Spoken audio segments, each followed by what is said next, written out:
I'm Jamey Applegate, Senior Director of DEI at Equity at Work, and this is your DEI Minute, your go-to podcast for leaders looking to navigate the ever-evolving landscape of diversity, equity, and inclusion in the workplace. Whether you're just starting out with DEI or looking to sustain your long-term successes, each episode will provide you with the actions you can take to move DEI forward at your organization, all in 15 minutes or less. Join us every other week as we break through the noise and help you do DEI right. Let's get to it. Before we get started, this is Michelle Pfefferman, and I'm really excited to let you know that my new book, Do DEI Right, is now available. This is your guide to the Equity at Work maturity model, which shows leaders how to make DEI part of every day and drive great results. You can get your copy through the link in the show notes or wherever books are sold.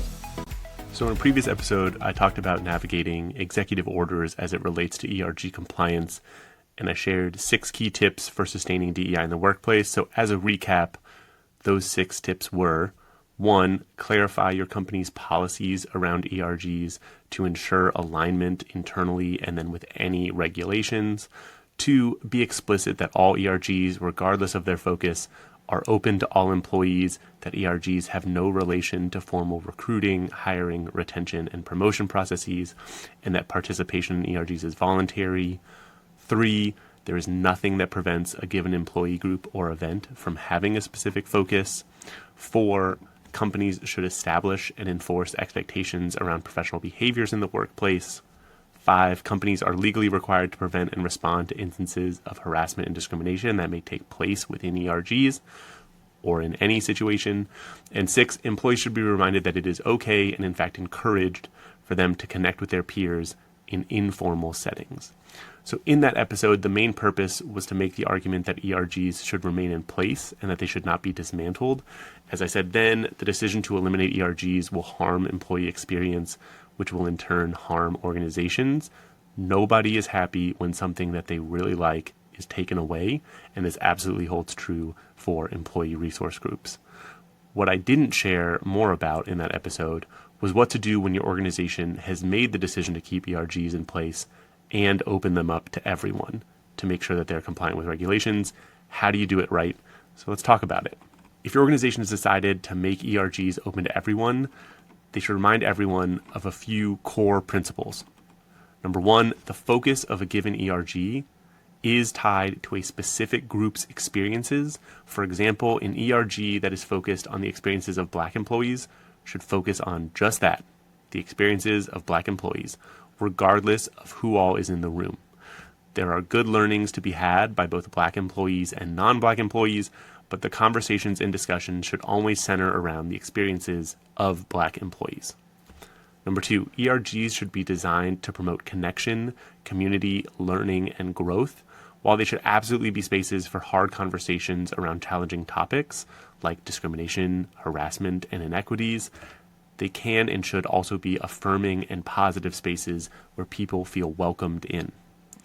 Number 3, and lastly, ERGs should be articulated as formal organization-sponsored spaces in which all behavioral expectations from an organization's employee handbook or code of conduct are in effect. ERGs are not spaces where people can behave however they like and think that there will not be consequences. ERGs are professional settings, and people should engage with each other in ways that align with the expectations that the organization has set for all professional settings. All right, so you've tied each ERG to the experiences of a specific group. You've made sure that the ERGs are about connection, community, learning, and growth, and you've communicated that ERGs are formal spaces where professional expectations are in effect. You're done, right? No, not yet. You should still communicate some specific behavioral expectations that might need reinforcement or just a little bit of an underlining. So number 1, inclusion. Everyone should feel seen, heard, and valued. Everyone should be reminded that they are welcome in the ERG and that they can and should participate and share their perspectives, thoughts, and ideas. Number 2, respect. Don't be a jerk. Verbal and physical attacks, discriminatory language, and harassment are unacceptable in any situation, and especially so in ERGs, during which the conversation could be about topics such as those. And so it can create a space where people express views that maybe feel harmful to others. Don't be a jerk. Be present. Show up on time and stay focused. If you're going to go to an ERG, pay attention to the group and avoid distraction. So think about turning off your phones, shutting your laptops, whatever it is you need to do. Number 4, active listening and empathy. Listen to understand, not just to respond. When another participant is speaking, focus on what they are saying and try to understand what they are saying and what they are communicating and their experience. Avoid focusing on your own response. That will cause you to tune out and miss what's being said. Be curious and vulnerable. Start from a position of not knowing and engage with questions. Every participant should acknowledge what they do and do not know, and they should focus on engaging with new or challenging ideas with questions. An example of this could be, I had never heard that before. Can you share more about that topic? And not acting out of negation. An example of that would be, there's no way that's a thing. You can't be serious. The goal is productive discussions, not arguments. We don't want folks to dig in. We want people to engage and broaden their understanding of the experiences of other people that they interact with in the workplace. Accountability, assume best intentions, but you should absolutely hold each other accountable for impact. Call out bad behavior and seek to understand what was intended. If you feel like you were harmed, express that you were harmed and ask what they were trying to do. If you have caused harm, share what your intention was, but apologize for the harm. Apologize for words or actions that have caused harm, even if your intention was positive. And then confidentiality. What is said in an ERG space should stay in an ERG space. What you learn in an ERG space should leave the ERG space. So ERGs are spaces for employees to be vulnerable and share personal experiences. Those can be really challenging experiences they have had that very much negatively impacted them, and they're being vulnerable and sharing that. You should not take what they've said and go out and start gossip or create more tension by sharing that so-and-so said something about another colleague. Participants should maintain confidentiality. What another member said about a recent interaction with a coworker, that should stay confidential, while you should absolutely go out and share your overall learnings. How to practice bystander intervention effectively, what you learned about a holiday or cultural celebration, anything like that, share those things, but don't share personal things that other people have shared. These behavioral expectations might seem like common sense. That is 100% the point. As I said earlier, ERGs are professional settings, but they are very unique in that their focus is on the experience of a specific group, and that experience is subjective. There might be people who share common experiences, and there might be people who have had conflicting experiences of the same type of situation or event. ERGs encourage hard conversations and connection and learning about the messy human side of work. It is not black and white. It is very much in the middle gray.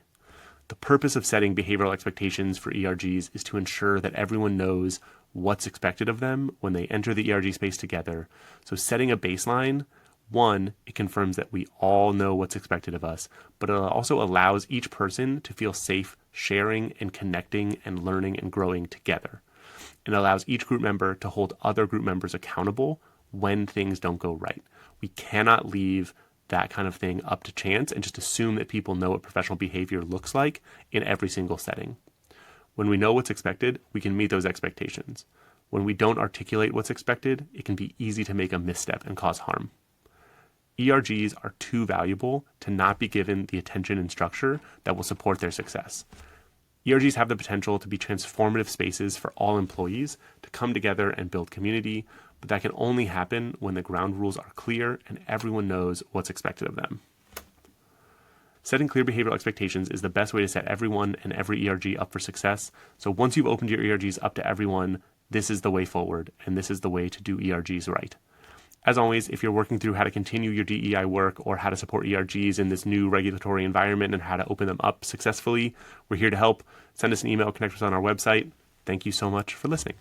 That's a wrap. I'm Jamey Applegate, and that's your DEI Minute for today. Thank you for listening. Please be sure to follow us wherever you listen to podcasts, and don't forget to leave us a review. If you ever have questions, please visit our website or send us an email. You can also sign up for our newsletter and follow us on LinkedIn, YouTube, and Instagram. Links to everything can be found in the episode notes. This episode was edited and produced by Podgrowth with podcast art by me, Jamey Applegate.